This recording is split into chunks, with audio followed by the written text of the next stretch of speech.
Hey guys, what's going on? It's MassiveJoes Weekly. Whoa!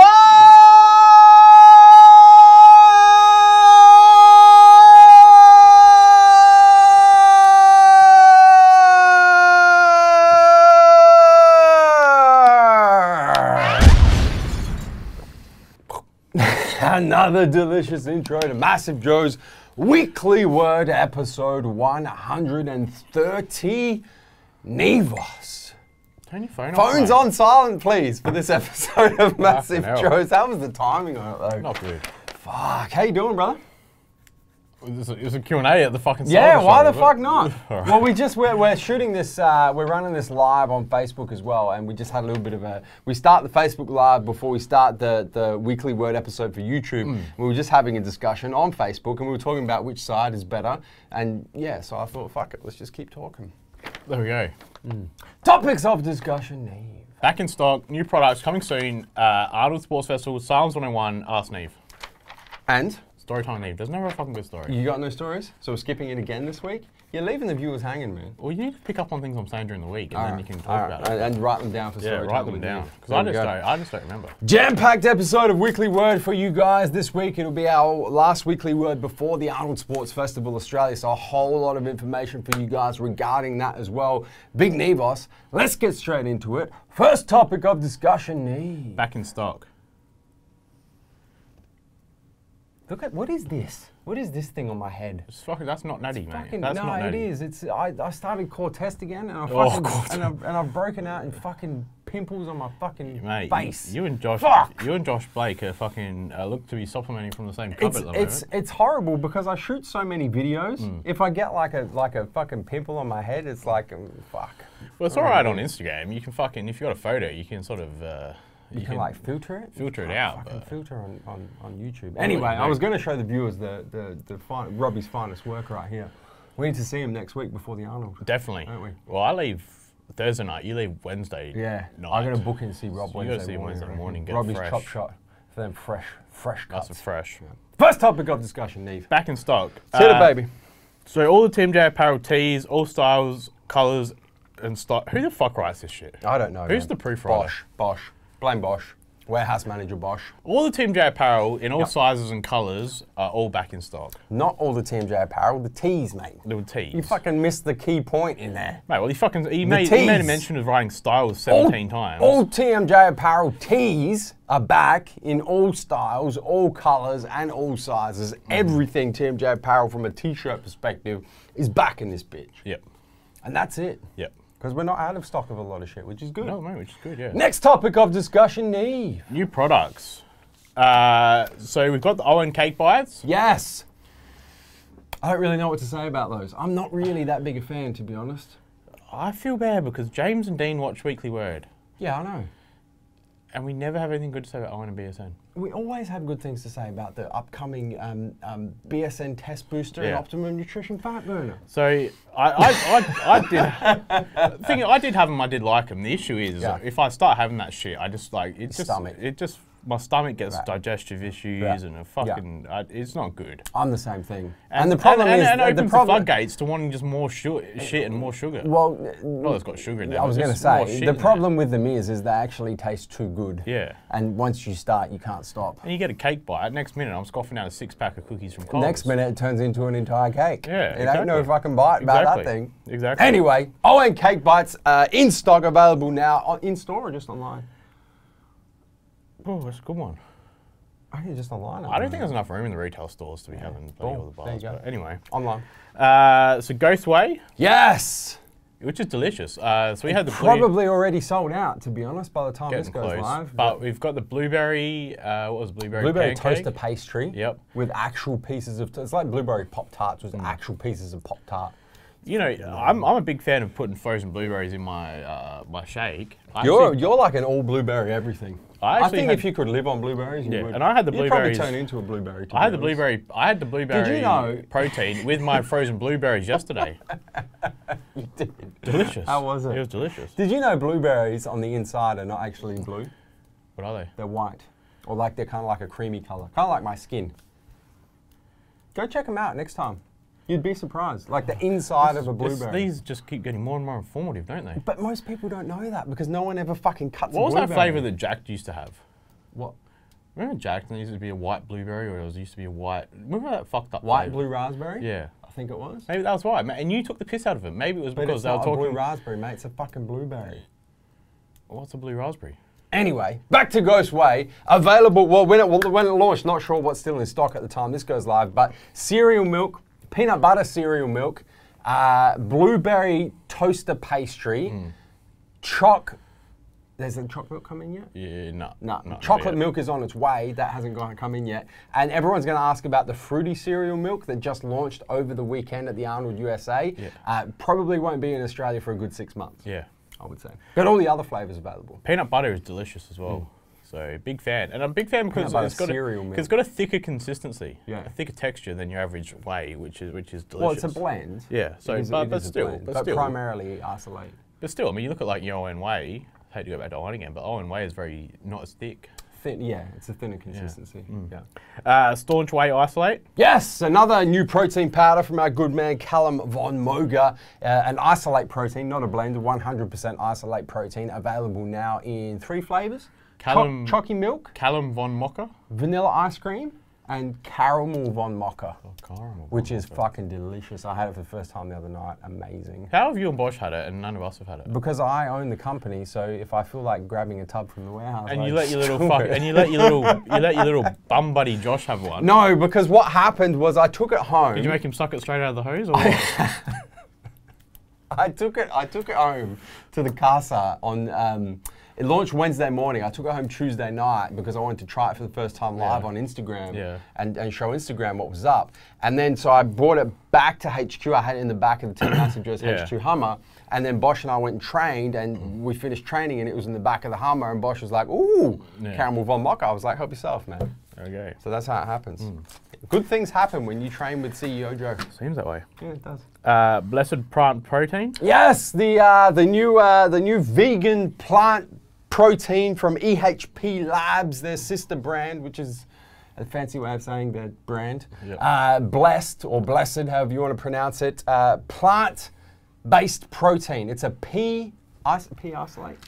Yeah. Pea protein isolate from like white-shelled peas or some shit. Some fancy. It's a vegan protein. Vegan protein isolate. Available now in a bunch of flavors. And fulfilled protein bars? Yes. Now these are very, very cool. In terms of the protein bar side of things, because they're not just a protein bar, they're a protein and vitamin bar. Yep. Macros on them are very good. Flavors are fucking amazing. One problem, as we said with the cake bites, is you eat too many of them and they upset your stomach. Yeah. So limit yourself to like 1, maybe 2 per day. Yeah. Tops. Yep. Next topic of discussion, Neve. Coming soon. Yes. So we have the ON Protein Crunch Bars. Let's try and fly through these. Rhino Pump Black. Yep. Rhino White Monster. Yep. Team J Apparel Swingman Jersey. Yep. Team J Apparel Anti-Cardio Club Tee, which you will have seen on my Instagram yesterday. I dropped the picture. You will have. On my story. I don't know if you've done anything about that yet.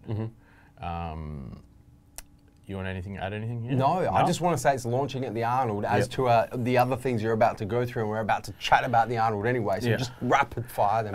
Creation, Laxo Pure, Beta Pure, and Cluster Pure, all launching at the Arnold. Yep. Rise Supplements, which is Joey Swoll's brand, also launching at the Arnold. I'm going to put it in here just while we're touching on Rise Supplements. You are. Joey Swoll will be at the MassiveJoes Mega Booth. Well, I was going to leave that for the next topic of discussion, but just fucking jump in there, mate. Go for it. Yep. Joey Swoll. Spoiled, you know, I spend hours putting a fucking schedule together, and you don't even follow it. Joey Swoll at the Mega Booth. Fuck. Core ABC Sherbies launching at the Arnold. Yes. I've been having that, drinking that in the office, identical to Sherbies. Liquid Sherbies. Identical, and I'm not but taking the piss. With much better macros. Yeah. And BCAAs. And ATP Science. So Sherbies with gains. ATP Science Gut Right launching at the Arnold. Yes. And also online on the Friday too. Good segue into the next topic. I want to say too, coming soon. Discussion. Coming soon. Neve. Not launching at the Arnold though. Not launching at the Arnold, but coming soon. How long you reckon? They're doing the last. So this is the. We we test and try everything. So this is the second of the prototypes. We've spent way too long perfecting these fucking hats. So this but they are like every fucking detail. This is the second prototype. They'll be coming in 3 colors. Yeah. Black with a white logo, black on black, and grey with a white logo. So coming very soon. Hopefully, we just need to sign off on the last design, and then they'll be here. So what's the production? Do you know the production time on those? Jang will do his best work. So what are you saying, like a month? I'm reckoning a month. Because I get hit up about these hats. Like every time I wear it on the fucking socials, everyone hits me up. When are they coming? I reckon a month. Do you reckon about a month? Yep. So like early April. Yep. There you go. Next topic of discussion, Neve. Arnold Sports Festival. Oh, fuck. Yes! This time next week, baby. You'll be setting the booth up. You're not setting up this year? No, I got it. How do you do this every year? You put a shit effort in 1 year and then you fucking never get asked. And you get fucking demoted, which really isn't a demotion, it's a promotion because you don't have to set the. If I hadn't known that, I would have fucking put in a shit effort the first year. Fuck. All right, where do we start with the Arnold this year? It is going to be massive. The MassiveJoes mega booth. Firstly, new and improved mega booth, new banners that hang that. Wait till you guys see it. Let's just put that out there. Really big boy. Wait till you guys see banner. it. Launching at the Arnold this year on the Friday at the MassiveJoes mega booth, the TMJ Apparel Anti-Cardio Club tees, which are our giveaway tees this year. So you can wait in line and get one of them for free by signing up, giving us your details and chucking it on and wearing it. Get one for free. Or, of course, you don't want to wait in line. You can purchase them from the TMJ Apparel side of the MassiveJoes mega booth. We then have Creations 3, not 1, not 2, but 3, Neve. New products launching the Friday at the Arnold. Laxo Pure, Beta Pure, and Cluster Pure. Want to go into more detail or no? Move on. Move on.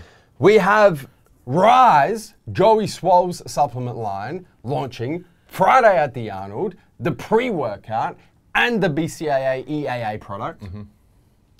We have Joey Swole coming to the MassiveJoes mega booth all 3 days. Yeah, all 3 days. He will be there Friday, Saturday, and Sunday at the MassiveJoes mega booth. We have Core ABC Australian Orange Sherbet, aka Sherby's flavor, launching Friday at the Arnold at the MassiveJoes mega booth. We have CEO of Core Nutritionals America Labs, Doug Miller, coming to Australia at the Arnold at the MassiveJoes mega booth. We have Core Nutritionals sponsored athlete and owner of Pro Physique Coaching, Paul Revelia, coming to Australia at the Arnold at the MassiveJoes mega booth. I think they get the point, mate, where it's going to be at. We have ATP Science Gut Right, the new gut health supplement from ATP, launching Friday at the Arnold at the MassiveJoes mega booth. What else am I missing? ATP Science. That's it. No, the special. Fuck, this is the biggest thing. The specials. Well, no, but we're not advertising though. No, but we're telling them that there is a special. There's going to be a never before seen special for the shows. Last year, people were like, "Fuck, your specials are like next level." This is gonna like. This is that good that like I think people are going to be like calling their banks. The thing is, asking for extension on credit cards. And the thing is that only going to be available at the MassiveJoes mega booth, not available online. No. So we're not doing anything online this year over the Arnold weekend. These specials, well, there's 2 places. These specials and all the stuff that we just mentioned, the launching and the teas and the creation subs and the rise and all of everything I just mentioned is launching Friday at the Arnold in Melbourne at the MassiveJoes mega booth and also in all 9 of our retail stores. Yep. So retail stores at the Arnold, not online this year. So we're keeping it exclusive. So for all of you guys who don't have a MassiveJoes retail store near you and can't get to the Arnold, firstly, I'd be coming to the Arnold. Secondly, you guys are just going to have to wait. Yep. You better get them. You better get the new products online. Yeah, but it's going to be the week after the Arnold. Yeah. It's not going to be. It's not going to be the Arnold weekend as we've done in the past. Have I missed anything about the Arnold? Is that everything? It's everything. I reckon that's all the Arnold things. As thus far. Thus far, unless some other cool shit happens. You know what we haven't even put in here? No, we'll go through it next week. We got to shoot another episode next week before the Arnold. It's got to be done. If we shoot it Wednesday, we'll be right. Fuck, it's got to be done. Because I got to tell them about the Crush It tour. I haven't even told YouTube about the Crush It tour yet. Next week. Yeah, fuck it, next week. Next topic of discussion, Neve. SARMs 101. Okay, cool. New article launched on MassiveJoes.com this week. Link is in the description box down below. It's called SARMs 101. In conjunction with episode 58 of MJ Everyday that that just went live yesterday. Yesterday, it depends when this goes live. Let's go. Went live last Thursday on the Massive Joes YouTube channel. I think it's 58. Let me double check. I do so many of these fucking episodes, I'll lose track of the numbers. 58, SARMs. Episode of MJ Everyday. Lot of misinformation going on around SARMs at the moment. A lot of people using them, not really understanding them. I want you guys to go and read that article, links in the description box, and watch that video, link is also in the description box.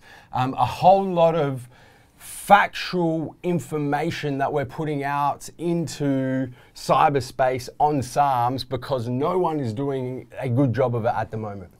You just have to be very careful of using these products if you're not aware of what they are or aware of what you're doing. Anything, I'm sure you went into this, I'm not going to go into it, but anything that's affecting your hormone profile is something you just definitely need to research and take your care about. Yeah. And do what just Seth and myself do, is get our blood works done regularly. Yeah, not that either of us take SARMs, but the problem with them is, you know, a lot of you who are thinking of taking them or possibly who are taking them are thinking of them like supplements. Yeah. Because you buy them in a capsule, they're easy to get. You can, you know, a lot of supplement stores are selling them now. Yeah. The fact of the matter is, SARMs are not supplements; they're drugs. In Australia, they're prescription only. So all of the online stores and all of the supplement stores that are selling SARMs are doing so illegally. Unless you're a pharmacist, a licensed pharmacist, and someone comes in with a prescription from a doctor, you cannot sell or purchase or use SARMs. It's illegal. That's the first thing that a lot of people don't understand. It's Schedule 4 in the poison standard as of 2013. The second thing is, they're not supplements, they're drugs. They're very powerful. And not only powerful in terms of their androgenic activity, which is what they are, selective androgenic receptor modulators, but in terms of the side effects that come along with that, in particular, the crushing of your natural testosterone production, the crushing of your whole endocrine system, the increase in bad cholesterol, and in particular, reduction in good cholesterol, and the possible carcinogenic effects, cancer-causing effects of them as well. So go check that article out, guys. Go watch episode 58.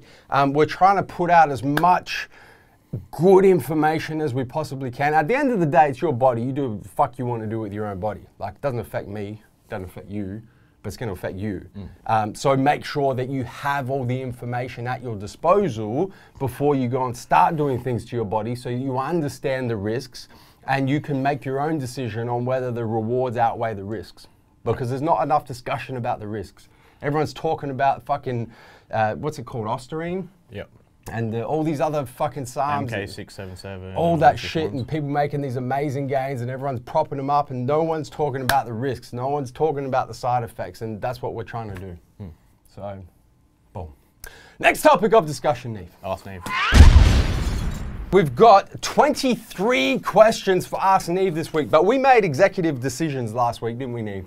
We just gone too long. We said weekly word is going too damn long, so we're going back to what we did last year, where we pick the 10 best questions each and every week. So this is how it's going to work.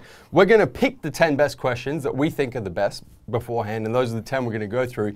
If your question doesn't get picked, feel free to ask it again the next week, because it's a rotating top 10, and it may have missed out this week because there were 10 better questions or 10 that we wanted to answer, but next week we might pick yours. And I'll be honest with the viewers, if we're seeing someone ask the same question a few weeks in a row, we're gonna answer it, right? So if you missed out, don't stress. But these are 10 fucking good questions.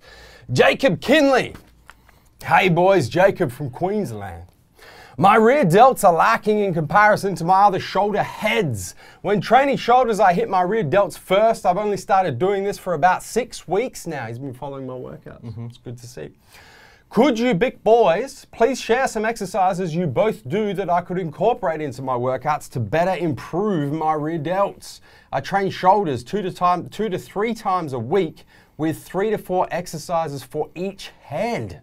Too many. First up, overtraining. Too many exercises. Well, for lack of a better term, too much muscle stimulation and not enough rest time for your shoulders.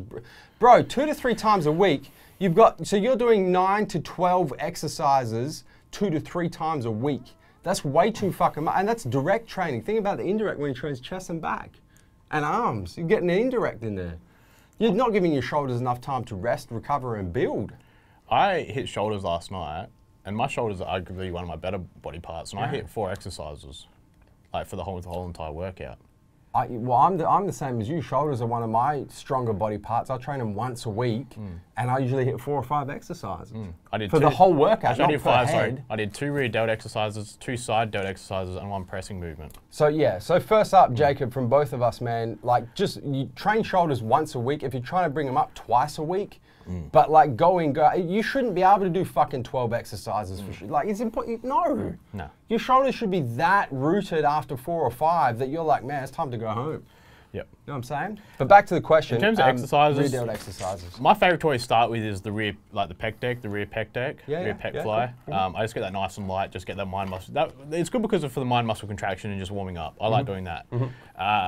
Joe and I know that Joe uses all these as well. So putting an incline bench on like a 45-degree angle. Reverse incline. Reverse incline, laying against the bench, doing the rear delt flies. Yep.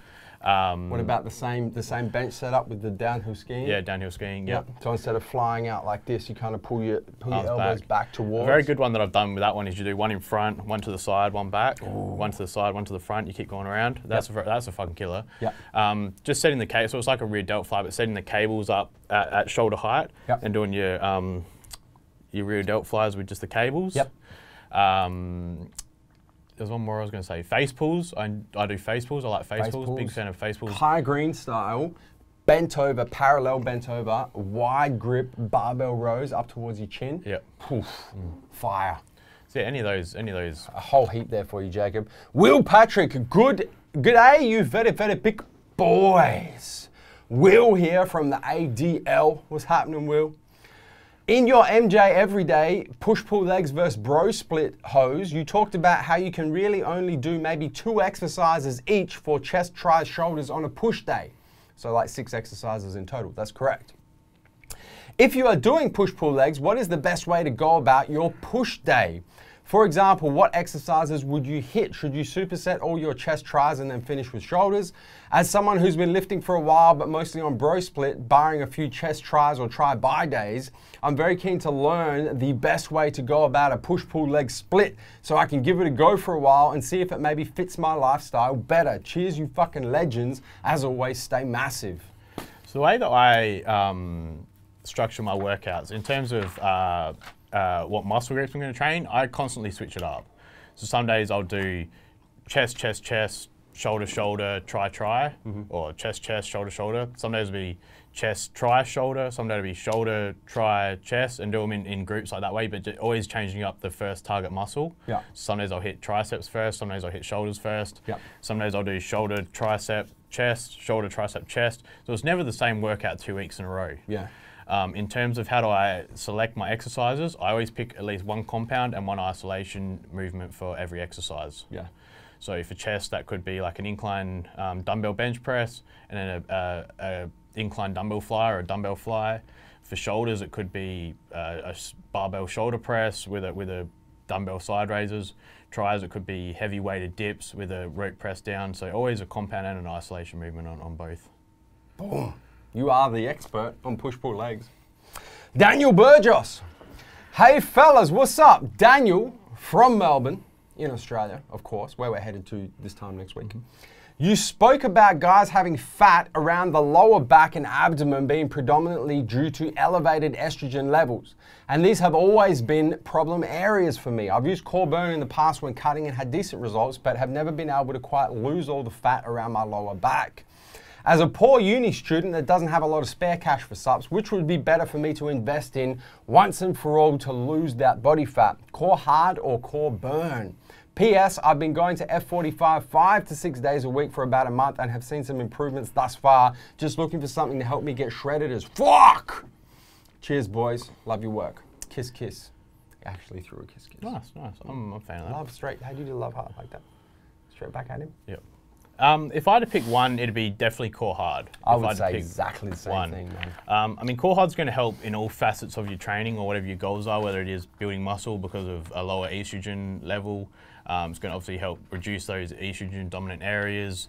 Lower estrogen is going to help burn body fat anyway. Yeah. So it's all going to work together. I mean, fat burners are good, but yeah, I mean, not a necessity all year round, and Joe definitely doesn't take a fat burner all year round. But core hard I take all year round. But core hard you take all year round. There's you fucking, that's proof for you right there. I mean, I take ATP Prime all year round, but I'll take a fat burner on mornings. I do cardio, which is maybe 3 or 4 mornings, but every single day I'm taking ATP Prime. So I agree 100%. If it's between core burn and core hard, and you have to pick one for your specific, the facts that you've given us, core hard. But for anybody, I would say core hard over core burn, no matter what your goal is. For real. What if you don't have high estrogen?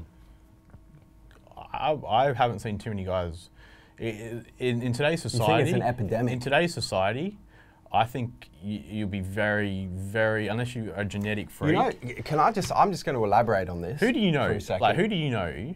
Yeah. Off the top of your head, who you would say has low estrogen levels? No one. No. Interesting, and I'm just going to elaborate a little bit because I went and saw my doctor this morning to get I had my bloods done last week. I get them done every couple of months in the off season, so I hadn't done last week. Went and saw my doctor this morning to go through my bloods. Everything for me is fantastic, which is great. We got into talking about a bunch of things. One of them was SARMs, one of them was estrogen. And because the SARM thing led to the estrogen. However, we got to estrogen. And my doctor was saying, that he sees so many guys come in with higher than normal estrogen, like towards the higher end of range or above range. And he's saying that like there's so many things in our lifestyle these days that contribute to it, that it literally is an epidemic. He was like, the food that we eat that's got all treated with all this fucking pesticides and shit, the eating out of plastic containers that aren't BPA free. He was saying a whole bunch of different things that are just part of our lifestyle that contribute to higher than normal estrogen levels. So I think you're 100% correct. I think most... And anyone that I know that does have, I guess the way that I'm sort of putting it is that you know that where you got your fucking penis lines and your fucking front, when us guys get lean. But you know on your lower back when you've got those like lines that cut in, you get it when you get lean coming out Christmas the top of your tree. Yeah, well, not quite, or sort of like root Christmas tree, of the Christmas tree. Yeah, The trunk. Yeah, I mean that being visible. Yeah. From a natural athlete, yeah, I'd say would be a sign of lower estrogen or not having that sort of where that body fat is. It's very low body fat. Yeah, is what but it low body fat, but also low estrogen because you had to get to that level. Yeah. I mean, obviously you see a lot of enhanced guys do have it. Yeah. But obviously they're in hand with the products they're using. Yeah. Are also using anti-estrogen products. So. But yeah, so I think back to the question, core hard, for sure. Optimum Natural Bodybuilding. Hey guys, my name is Matt Noy. I live in Moama, New South Wales, Australia. I've been lifting for 11 years now. I did my first natural bodybuilding comp last year in October, the AMB Vic, and in Sydney. I won my novice class and came 3rd in the under 80 class. I coached myself. Congratulations, Matt. Great result for a first comp. My question is, when I took core test and core hard 8 to 12 weeks before competing, I did a blood test to test my T levels before and after, but my T levels were a little lower at the end of the prep. So he took it while he was prepping, and had the bloods done before taking core test before he started prep, and then prepped for 12 weeks, and then had his bloods done after the prep. Okay. Do you think the core test didn't do anything at all, or was it because my body fat was a little lower, or both? I'm confused on what to do next time I compete. I won, so I don't really want to change anything, but I'm hoping I could try MTS test booster instead, Barracuda. Or should I not change anything? Thanks, guys. Stay massive. Any of you guys can respond to this question. Look, I think it's definitely done something because you've only said that your test has dropped a little bit. Yeah. The thing is most guys or natural athletes, when they're competing, and if they're not using anything, you get to the end and their test levels are almost non-existent. Dead. Like, dead. Like fucking soft dick dead. Like this guy. Yeah. like trying to fucking play 8-ball with a fucking piece of rope. I wouldn't go so far as to say that. But it just doesn't work. But but the thing is it's only dropped just a little bit from getting down. Your body doesn't want to get naturally. Your body doesn't want to be at that level of body fat. Yeah. You have to remember that. But for only to drop a little bit, I mean, you have to. What you'd really need to do to compare it is to take. You wouldn't want to do this because you don't want to fucking risk your prep. But you really need to compare your bloods if you hadn't have taken it. Yeah. And the thing is, I'm sure that if you had have got your bloods done, if you hadn't taken it, your test levels would be much, much lower. 100%. And that's really where this is going. I'm going to add to that because, Matt, I get asked about this, guys competing a lot, about how to time the core test and core hard or whatever natural test booster you're taking, how to time that. And this is what you can do better. You're asking, what could I do better? You timed it incorrectly. So ideally what you want to do is if you're going to run 12 weeks of core hard and core test, you want to start that 8 weeks out from the show so that you can run it 8 weeks and then you can continue to run it 4 weeks after the show to help with your getting your natural test levels back up in combination with a caloric surplus. So you've got to understand exactly what Neve said. Anyone who goes through a contest prep who's not taking anabolics, your natural hormones are going to get fucked. Because that's what happens when you get super, super low body fat. Your body stops. First of all, you don't have enough testicular cholesterol because you're not consuming enough saturated fats because you're in too far of a caloric deficit to actually create testosterone. That's the first problem. The second problem is the leaner you get, the lower your body fat gets, your body's hormone, your body's endocrine system starts to shut down because it doesn't respond to very low body fat. That's why it's not healthy to be fucking 4 or 5% year round. So your natural test levels are going to decrease throughout a prep, especially if you got them done at the start of a prep and then like straight after a show. I mean, that's black and white. And exactly what Neve's saying is had you not taken the test and the hard, it would have been a far worse situation. But back to what I'm saying, what you can do better next time you do it is start at 8 weeks before the show and then continue your core test, core hard cycle to 4 weeks after. And that'll just help everything get back to normal in combination with the surplus. Next question. Happy with that one? Fight 2913. Hey guys, Richie from North Carolina, USA. Sorry I slipped up and didn't put my name last week. My wife is pissed because I'm going to have to move to Geneva and change my name to Frank because I can't let TMJ be wrong. Wow, the commitment. That's commitment right there. Apologize to your wife for us, Frank. I mean, Richie. I've been working out seriously for about 15 months and I hear people say to retract your scapula. My question is, what does that mean? And when or how would I know if the exercise calls for this motion? Thanks and stay massive. Great question. I mean, retracting the scapula is obviously like where you bring your shoulders back. I'm gonna show you Richie real quick. So this would be like a normal, in my own frame. So this would be normal, right? And this is gonna be a scapular retraction. Boom. Just that, that's it. You can't really see because I'm wearing all black. So what you want to do is you want to do that on most posterior chain exercises, or pretty much all posterior chain exercises. Yep. So stuff like any kind of back exercises, like your rows, your seated rows, rear delts, rear delt flies. Some exercises are going to be a lot easier to be able to retract the scapula on. Yes. Stuff like we said, like any kind of chest supported machine. Is probably the easiest thing to do it on. Yep. Stuff like heavy barbell rows and stuff, it's not something you can really do to the same extent as you can with a chest support. It's much more difficult. Much more difficult. But retracting your scapula is exactly that, Richie. And the most important time to do it is with your back workouts. Rear delts as well. Anytime you're trying to hit muscles in your back, if you don't start the movement with a scapular retraction, your biceps are going to take over, especially in your back movements, because you're going to start pulling with a bicep contraction rather than a scapular contraction. Because the thing is, you have to bring your biceps in until you get it sort of backfiring, until you always get to here. Yeah. And then from there, you'll start bringing your scapula back. Whereas if your scapula's already in that retracted position, you can start pulling straight away instead of. One thing that I do is I even retract my scap on most chest exercises to keep my front delts out of the chest movement. So you guys will even see, if you see my videos, I put one up on my Instagram of me dumbbell pressing the other day, is I'll start and I'll actually, when I get down on the bench, my first movement will be to actually rotate my shoulders backwards and retract my scapula to keep my front delts out of the press. Now that you actually say it, I do it on every exercise. You do it a lot. Because you do it on your bicep curls, you take it out to take out your front delt out of your bicep curl. 100%. But also on stuff like your tricep press downs, you take it out, you retract your scapula to take your front delt and your chest out of it. Yeah. So really, it's pretty much most exercises. Yeah. There you go. Mr. Groves, hey, big birds. Birds. Hey, big boys. Birds. We're birds now. What sort of bird would you be? Crow or magpie? Crow. Crow? I'd be a magpie. No, raven. Kookaburra? No, raven. Vulture? Do you know what American Do you know what a group of ravens is called?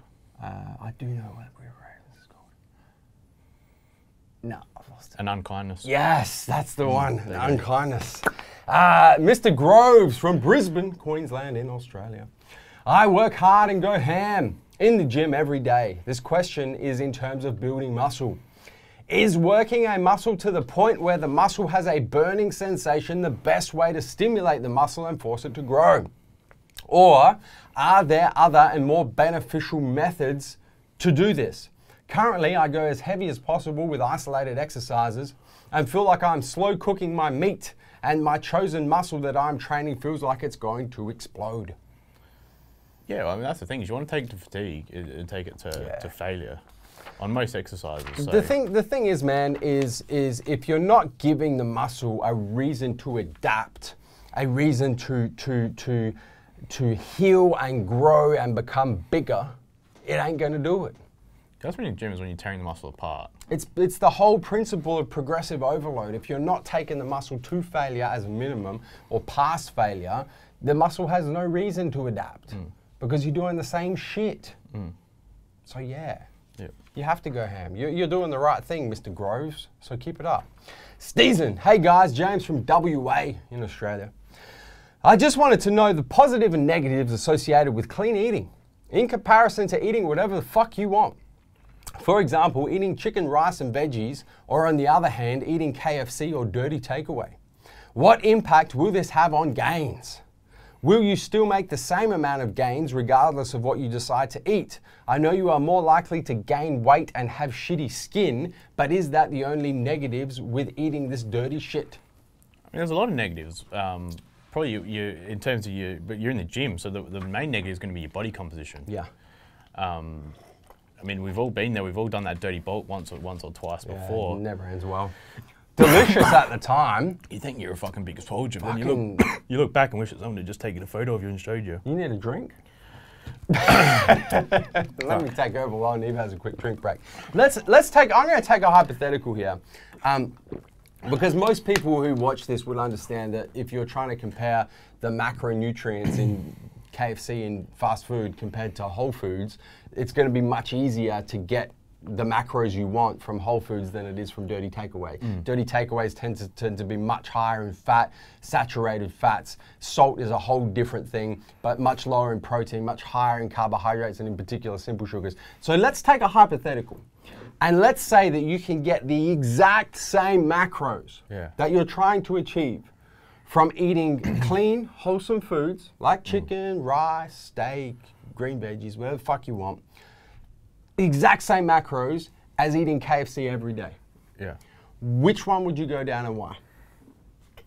Which one would I go down? Yes. I'd go down to clean eating any day. Why?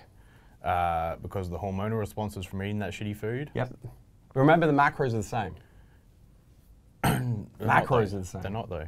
No, but let's just hypothetically. What about sugar intake? No, I'm not talking about. I'm saying the carb is the same. I'm not saying if it's simple or complex. You've got different types of like carbohydrates. But if the people who follow if it fits your macros would argue that it's not. That if you're trying to get 300 grams of carbs a day, it makes no difference if that's 300 grams of sugar or 300 grams of complex carbs. Do you concur or non-concur? I don't concur. No, because it's bullshit. Why is it bullshit? There's a lot of guys that we've met before. Yep. That are big if it fits your macros advocates. Yes. And what's the one thing in common with all of them? They weigh about 60 kilos. Dripping wet. That's the thing. They're not big. They're not big boys. And they're not big soldiers. I mean, that's the main thing. And it's nothing against guys with a smaller physique, but you don't see your fucking 110 kilogram fucking Logan Robson or fucking the big boys up in Queensland. None of them are doing if it fits your macros. No. Nathan James Williamson, those kind of guys that are coming up through the ranks and getting their pro cards. Yeah. All of them are eating their chicken and rice fucking day in, day out, boring fucking baked chicken. With skinless baked chicken with fucking no seasonings on it because that's the fucking level they're going to. They're not having fucking Red Rooster chicken or fucking Nando's fucking chicken and chips. And I think this is where this kind of falls down. And I'm just going to say, this would be great for a podcast episode actually. It delights me that the industry has taken this turn for the better. Because you go back, not that, say 5 years ago, and there was a very strong tide pushing if it fits your macros. Because no one had been doing it long enough to understand that it's bullshit. Now we know, because it's been around long enough, to know that it's bullshit. And even a lot of those IFYM advocates are now doing flexible dieting because they understand the benefits of the difference between complex and simple carbs, the difference between saturated and unsaturated fats, the difference between quality of protein, complete amino acid profile to non-complete amino acid profile. We now know that this shit makes a difference. And that's really what it comes down to. If you're trying to get the exact same macros, hypothetical, you probably couldn't do it. But hypothetical, if you could, your KFC is going to be, your carb intake is going to be far higher in sugar, which is going to affect your insulin sensitivity. You're going to become much more insulin resistant and not able to use those carbs as much because you're consuming so much fucking sugar. Increased body fat, increased estrogen levels, increased cortisol levels. You're going to be consuming probably 90% of your fat intake is going to come from saturated fats, which is going to have all sorts of fucking problems with cardiovascular health, hormone response, all the shit that you just discussed once again. Your protein, let's say, it's KFC, it's chicken, chicken's chicken, right? So let's say that the protein is the same. But just on the basis of the hormone response that you're going to get from eating all simple carbs compared to primarily complex carbs and primarily saturated fat compared to primarily unsaturated fat, not arguable anymore. Everybody understands that it's important. And let's just make the fact as well that we're pointing out that there's a big difference between if it fits your macros and if it fits your lifestyle. 100%. So we're not saying, the video that Joe did the other day on if it fits your lifestyle is completely different to if it fits your macros. Episode 50, MJ Every Day. So go check that out as well. Yeah. But that's the thing. If it fits your macros is just an excuse for fucking guys to eat pizza and, and be skinny. And eat your fucking Coles cookies and your Quest bars and your fucking tub of Nutella and shit. And that's really what that's the best way to break it down, I think. And it delights me that the industry understands this now, because I've been a big advocate for it fucking forever. Lachlan Groves, hey Big Joe and Small Neve. I think you might be referring to the Pinot there, mate. Yeah, it's a grower, not a shower. Lachlan from Brisbane, Queensland. We got a lot of Queenslanders happening in this episode of Weekly Word. Does Massive Joe sponsor fitness athletes / bodybuilders? And if so, how can one become sponsored? Big fan of the team. Nebos, this is a good time for you to tell Lachlan about the new affiliate program and the new influencer program. All right, so Joseph and I have both taken on the marketing manager's role collaboratory.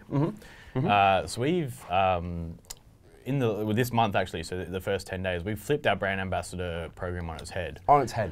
So we're not actually going to be sponsoring or having brand ambassadors as such anymore. Yes. Finished. We've still got Asher, we've still got Kylie, who's a long-running IFBB pro with us. Yes. But in terms of bringing on new brand ambassadors, we're not doing it. No, finished. So what we're doing is we're having an influencer program, and I'm actually going into detail here. I would, yeah. All right. So what we're going to be doing is I would go into not exactly how it works, because that's kind of confidential. Yeah. But I'd go into the prerequisites for the sort of things we look for someone to become an influencer for Team MassiveJoes, or someone to become an affiliate for Team MassiveJoes. All right. So the affiliate program, what it is anybody who has access or has a large group of people that they work with. So it could be personal trainers, it could be online coaches, it could be influencers as well. Anybody who really has a large group of people that sort of work under them, mainly personal trainers, but people that would qualify for the affiliate program. Personal trainers and online personal trainers. Alternatively, we've got the influencer program. So pretty much as it says, social media influencers, so people on Instagram, Facebook, YouTube, Twitter, wherever. I mean, Instagram is probably the main. And YouTube. YouTube as well. Snapchat. Yep. Snapchat's a bit harder, but to sort of measure. Yep. But the thing is let's go with Instagram.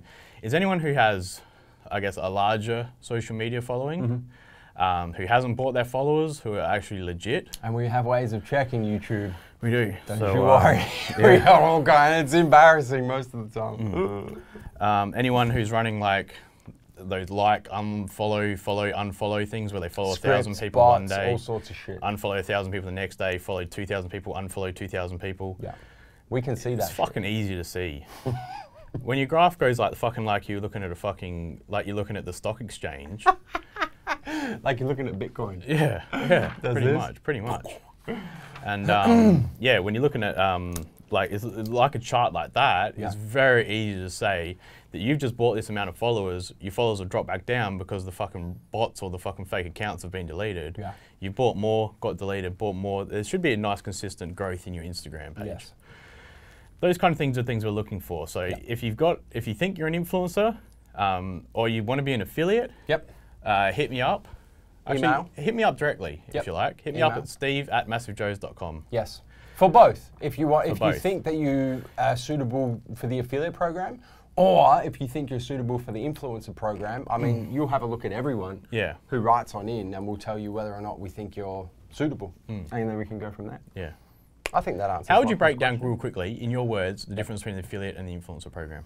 Okay, so in my words, I actually did an Instagram live about this last night, so it's fresh in my head. The affiliate side of things is access to a network of people, whether that network be online or real life, access to a network of people who you have a lot of influence over. But what's the end result? What's the end result of both? Like, what's the benefit of being one over the other? What's the benefit of being one? Well, if you're an affiliate for the affiliates is far more beneficial, I would say, than the influencer. The influencer is kind of one-off things every now and again. The affiliate is like always running consistently. But the affiliate is really for, like you said, like those people who have like serious influence over a network of people. So most of the time it's going to be PTs, because the clients, they come to you for advice, or a strength and conditioning coach. Your players of the club that you coach come to you for advice. So you have a lot of influence over them. That's really who we want as the affiliate side of things. The influencers are a big network of people, not as much influence, like your social media thing. Like people will listen to what you've got to say, but they don't really trust everything you say like it's gospel. Whereas a PT, the client will trust the PT, you know, to the moon and back, effectively, if you're a good PT and your clients believe in you. So the influencer is primarily digital. So this is kind of, you know, your digital space. If you've got a big digital footprint and the ability to influence that digital footprint, and that digital footprint is real, it's not fake, that's where you make a good influencer. Sean Jordan. Second last question. Sean Jordan from Gillies Plains, South Australia. This question is for the both of you very big boys. Growing up, did you have any particular bodybuilders who you were inspired by? If so, who? P.S. Can't wait to see you big boys at the Arnold Classic. Stay massive. We will see you there, Sean. So I've got two guys who I've always looked up to in the physique world. Yeah. Number one's been John Cena. Yep. And this is growing up. That's growing up. I mean, John. Still, you look up to the big. Yeah, John Cena. Bit of that action. He's 6'2", 240 pounds. I mean, he's not a fucking small boy. Monster. And he's very strong as well. He's fucking. But definitely growing up. I mean, he probably burst onto. I reckon he came out in WWE what, like 2002ish. I reckon. Yeah. I reckon against Kurt Angle was his first match. But anyway, the thing is that was sort of, he was sort of hitting his early stages of WWE fame when I started lifting weights. And yeah, he just came out fucking jacked and shredded and fucking. I mean, is that kind of physique you want to look for? That attainable, as such, athletic physique that is attainable. It's not a fucking IFBB pro level. Yeah. I mean, he does have his bodybuilding background, but that's the kind of physique that I wanted to get because it was attainable, semi-year-round attainable. Yeah. That kind of athletic look, but able to back it up, obviously, as well. Yeah. The bodybuilder I always looked up to was Frank McGrath. Ooh. Wrath. Yeah. From Animal Universal. With the VAS. And if you ever saw a lot of the old Animal Pack videos with the black and white photos and those kind of things, Frank McGrath, and also young Evan Centopani. Yep. And who was the other guy? Who else they used? Stan? No, who was it? I don't know. Anyway, but yeah, definitely Frank was the bodybuilder that I looked up to, and he trains a lot with Callum Von Mogen now. But there you go. Yeah, he was the guy that I looked up to in terms of just due to his fucking. Just because he wasn't your average like bodybuilder look, he never had your Jay Cutler or Ronnie Coleman kind of look about him. He just has that fucking freak in nature look about him. Yeah, with those forearms and the veins and. I would say, you know, the funny thing is we actually haven't had this question before. In all the years of Weekly Word, we've never had this. Do you think this would be one of the first questions? And I remember I made you come meet Frank McGrath with me at the animal stand. Remember that? You did at the Olympia a few years ago. Good times, good times. I would have to say. Funnily enough, one of my most inspiring physiques when I was younger also comes from wrestling, and it would be Dwayne "The Rock" Johnson. Well, even more so now. Even more so. I still look up to him, not for his physique anymore, but for other reasons. But his physique is getting better, though. Yeah, true, but yeah. No, yeah, I agree with you. But he's not, you know, like, it's interesting because... Like now, I kind of look at The Rock's physique and it doesn't really inspire me because now, you know, now I look to, you know, I don't really know how to explain. How am I trying to articulate this?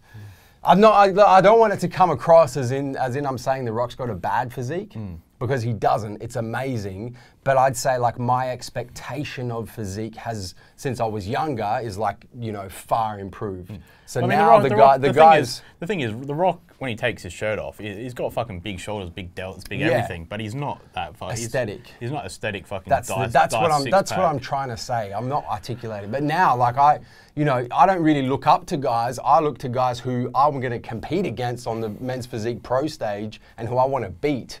So that's who I'm looking at now. So and The Rock is not in that league. Who are you looking at now on the men's physique stage? I look at the guys at the top. The guys like who? Like Jeremy. Bumstead? Ryan. No, well he's classic physique. So like that's not the kind of look that I'm going for. It's fucking way too big, way too muscular. But you know, I'm looking at the top IFBB men's physique pros. But I think what you're going to start saying then was that you look at The Rock for different reasons now. I do, not for physique. I look at him for work ethic and hustle and I mean, if a guy that's fucking up at 4 a.m. every morning, his social media footprint is, he's one of the best social media footprints in the planet. Yeah, his ability to be able to sell any product. Yeah. From a social media point of view, any movie he's in fucking turns to gold. Any TV show he's on turns to gold. Do you know I think it was Jumanji? Was it one of the movies he recently did is approaching $1 billion at the box office. It's crazy. I don't think you understand. That's 1,000 million. That's a fucking lot, man. The thing is, The Rock gets his. That's crazy. The Rock gets his personal gym. One movie. Gets his personal gym transported to everywhere he is. So wherever he's filming. Train. So he has it purposely like trucked up. And or flown or whatever he does. I don't know.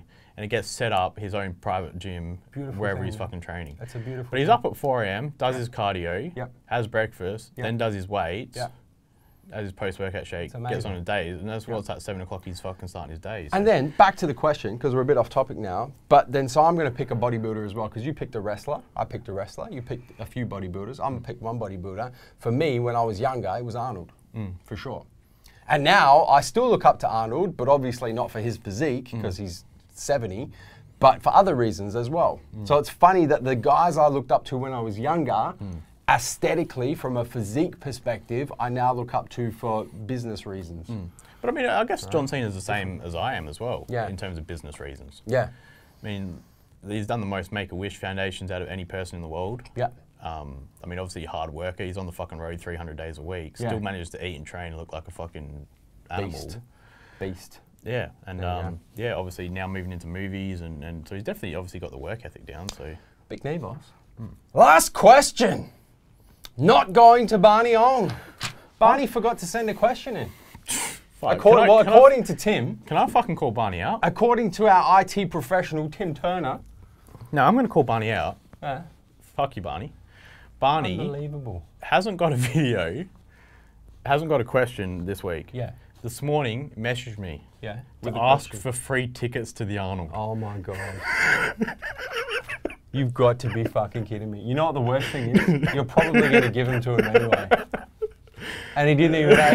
You know what he might be doing? He might be holding this question ransom to make us look like fucking idiots until he gets his tickets. Then he'll drop a question. He hasn't hit a question. I will hold your question until I get tickets. He hasn't hit us with a question, but he's hit me up this morning to ask for free tickets to the Arnold. Fucking Barney. For the guest exhibitor's pass. Fucking Barney. I'm looking forward to seeing Barney regardless. All right, Buff Bobcat Pierre Pozzuto. Our good man from Chester in the UK, England in the UK. Hope you both had an epic week. My question this week for you is, protein powders are definitely on the up and up, and the range is quite big and confusing for some. Can you simplify for the viewers what types/ratios best suit different times of day? For example, a pre-workout shake or sludge should have 50% protein, 50% carbs and protein? Question mark. Post-workout shakes are all about the protein predominantly if you plan to have a proper meal in an hour's time? Question mark. I notice a lot of my mates choose the basic option and just buy and isolate these days. It's not all about the protein, and I think carbs and fats, the benefits of carbs and fats in protein powders need explaining. Big up to Core and MTS as always for their high quality range. Lads, thank you, stay massive, be more buff, Pierre. Yeah, let's take the Core range because that's something that you're familiar with, and Core do have a lot of different products. They have a different range of different proteins, so it's a good one to look at. All right, so you look at Core Pro. Core Pro, for me personally, is something that I use during the day in my smoothie. So I'll add banana, blueberries, peanut butter, honey, whatever I want to it. Those kind of things I'll add to it. So that's what I'll use during the day in my smoothie. But Core have their MRP, which is their meal replacement protein, which is a little bit lower in protein. Higher in carbs. And higher in carb and higher in your good fats. Yep. And it's not by much, so it's still quite low. It's still quite low. Yeah. It's only got about 200 calories. But and the thing is the proteins have come a long way in the past few years, especially with the type of carbohydrates. Yes. So it's not just your maltodextrin filler they're using anymore, well not filler, but maltodextrin they're using anymore. I mean, it's their brown, like their oat powder, your brown rice powder, your quinoa powder, those kind of different types of slow digesting carbohydrates during the day that aren't just your maltodextrin. Yeah, the cheap carb fillers. Yeah, and then obviously Core have your Core ISO, which is your fast digesting, just straight WPI post-workout. Core PWO, which is a post-workout with your carbohydrates in there. Which I actually have been using because you gave me some samples of, and I've been actually quite impressed with it. It's a great fucking product. So I've been using the Core PWO post-workout, and they've also got Core Grow, which is your mass gainer. So your Core mass gainer would be for the guys who are a little bit skinnier, looking for a bit more weight throughout the day. Correct. It depends, and Pierre kind of knows he knows this answer, but he's putting out there for everyone the viewers. Your choice of protein really is going to depend firstly on your goals, and then secondly on the time of day you want to take it. That's really what it comes down to. The other thing is something like a Core Pro can still be used post-workout. Of course it can. I mean, all of them can be used as a post-workout. And even can be used throughout the day, really, if you want to. Is how you use them within your, as you said, your goal, and how you're utilizing them in terms of your diet and what else you're doing in conjunction with that's a major key right there. And one of the things that when Big Swole and I go and give Supplement Simplified seminars, one of the questions we always get, in particular from the females, as a matter of fact, is when's the best time to take my protein. The thing that a lot of people don't realize is protein powders, they're not a supplement as such. We don't refer to protein powders as a supplement in this industry. Protein powders are food, right? It's powdered food. That's effectively what it is. It's going to contribute to your diet. It's going to contribute a certain amount of protein, certain amount of carbs, certain amount of fat to your diet. So whenever we get that question in the Sup Simplified seminar, I usually hit them back with a question. I say, great question, thanks for asking. Let me ask you one before I answer yours. When is the best time to eat? And that's effectively what they're asking. Yeah. You know, protein powder it's a meal, it's a food. It has to fit into your diet, and because of that, the type of protein and which protein powder you go for has to mimic a particular meal at a particular time of day to suit a particular goal as part of your diet.